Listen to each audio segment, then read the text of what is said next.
Every night, the cat slept in the crib, long after the baby was gone. And when the mother finally understood why, she realized animals grieve too, and sometimes they grieve for us. Have you ever noticed love trying to comfort you quietly? This is a story about that kind of love. Sarah brought home her newborn son, Liam, and her calico cat, Jasper, was instantly smitten. Jasper, usually a reserved and independent cat, became Liam's furry guardian angel. He'd nap near the crib, his purr a gentle lullaby. He'd watch over Liam during tummy time, a silent, fluffy sentinel. Sarah would often find Jasper peeking into the nursery, just to make sure the tiny human was okay. He never tried to jump into the crib.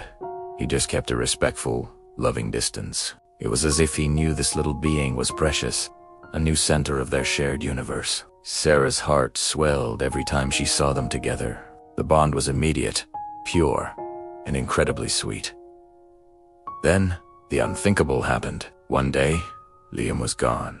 A sudden, unexplained illness took him from them, leaving a void that felt vast and cold. The house fell silent. The nursery, once filled with coos and giggles, became a museum of what-ifs. Sarah and her husband were adrift in a sea of grief. The world lost its color, and every day was a struggle just to breathe. It was a pain so deep, it felt like a part of her own soul had been ripped away. Amidst her own suffocating sorrow, Sarah noticed something strange. Jasper, who had never once set foot in the crib while Liam was there, now spent all his time in it. Every night, without fail, he would curl up on the empty mattress, right where Liam used to sleep. At first, Sarah found it unsettling. She'd gently lift him out, her heart aching at the reminder of her loss. But the next night, he'd be back. This went on for weeks. It was a silent, persistent ritual. Sarah started to get frustrated. Why does he keep doing that? She'd ask her husband, her voice strained. It's like he's taunting me.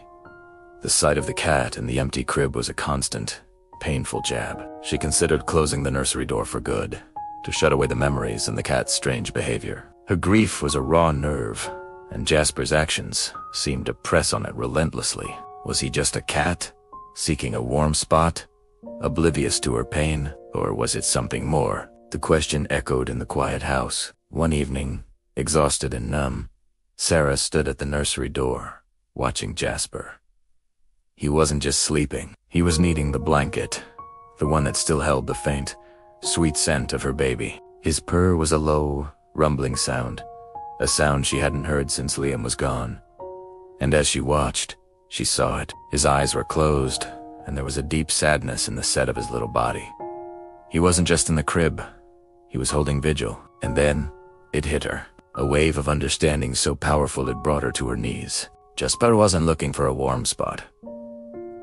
He was grieving. He was missing Liam, too.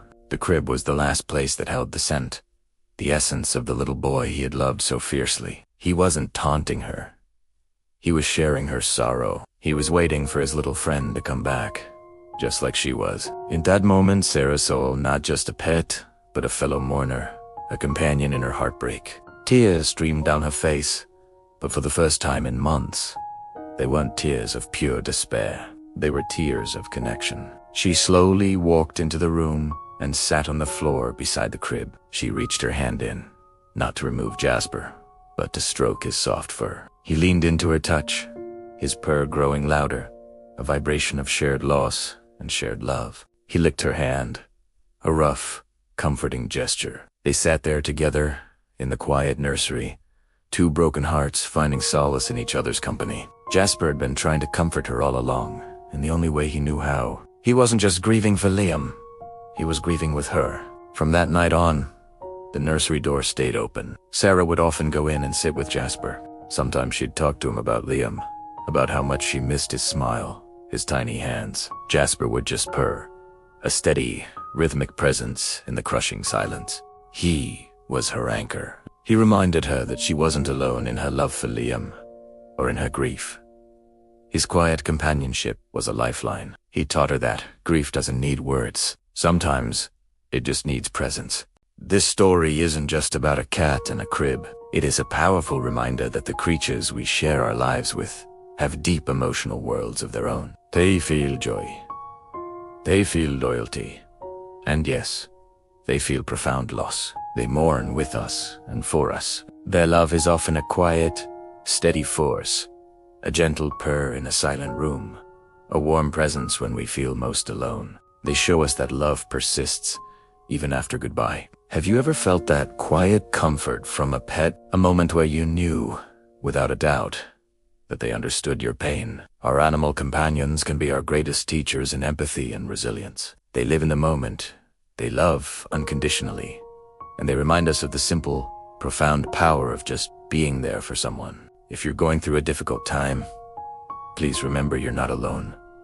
Help is available. Organizations like the National Alliance on Mental Illness and the Crisis Text Line offer free, confidential support. Reaching out is a sign of strength, and sometimes, the first step to healing can be as simple as stroking the fur of a friend who understands more than we think. Sarah and Jasper's story shows us that love finds a way. It bridges species, it endures through sorrow, and it can be the light that guides us through our darkest nights. Let's remember to look for the quiet love that's all around us, especially from our four-legged family members. They might just be grieving with us, waiting to help us heal.